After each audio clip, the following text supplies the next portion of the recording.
এই মা তার সন্তানকে নিয়ে 12 দিন ধরে মরুভূমিতে আটকে ছিলেন। অনেক দূর হাঁটার পর সে একটি সবুজ গাছ দেখতে পেলেন।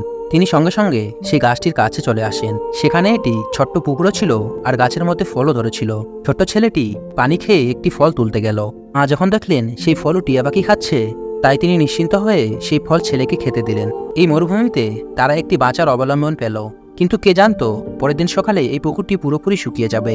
তার মা কেঁদে ফেললেন, আর এটাও জানে এই বিরাট মরুভূমিতে আর কোনো কিছুই নেই। বাচ্চাটি বোতলের ভিতরে পানি খুঁজছিল, কিন্তু এক ফোঁটাও পানি পাওয়া গেল না। তারা কষ্টে গাছের ছায়ায় ঘুমিয়ে পড়ল।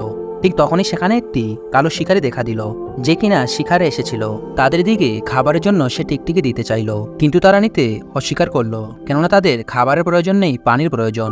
কালো শিকারী তাদের কথা একদম বুঝতে পারছিল না। এখন সেই ছোট্ট ছেলেটি ইশারায় দেখালো সে পানি চায়। এখন সেই শিকারী সেই জায়গায় পৌঁছালো যেখানে কিনা পুকুরটি শুকিয়েছিল। সে একটি পাইপের সাহায্যে পানি পান করলো, আর তাদেরকেও একইভাবে পানি পান করালো। তারা তার পেছনে পেছনে হাঁটতে লাগলো। তারা দুজনে ভাবতে লাগে এই শিকারী হয়তো ভালো মানুষ। একদিন যখন তারা নদী পার হচ্ছিল, তখন তারা একটি মানুষের বাড়ি দেখতে পেল। তারা দৌড়ে সেই বাড়ির কাছে পৌঁছালো আর জানতে পারলো বহু বছর ধরে এই বাড়িটি পড়ে রয়েছে। এটি একটি পুরনো ফ্যাক্টরি, আর তারা এখানেই থাকবে। কিন্তু এতে ওই কালো শিকারীটি একটু মন খারাপ করলো, কেননা যদি তারা বাড়ি পেয়ে যায় তাহলে তাকে ছেড়ে চলে যাবে। তবুও তাদের সে সাহায্য করতে লাগলো। একদিন সে শিকার করতে করতে একটি রাস্তার কাছে পৌঁছালো। সে সঙ্গে সঙ্গে সে বাচ্চাটিকে নিয়ে ফিরে যেতে লাগলো, কেননা এখানে বিপদ রয়েছে। সে তাদেরকে খুশি করার জন্য জোকারের সাহায্য নিল, কিন্তু তারা তাকে ওই অবস্থায় দেখে ভয় পেয়ে গেল।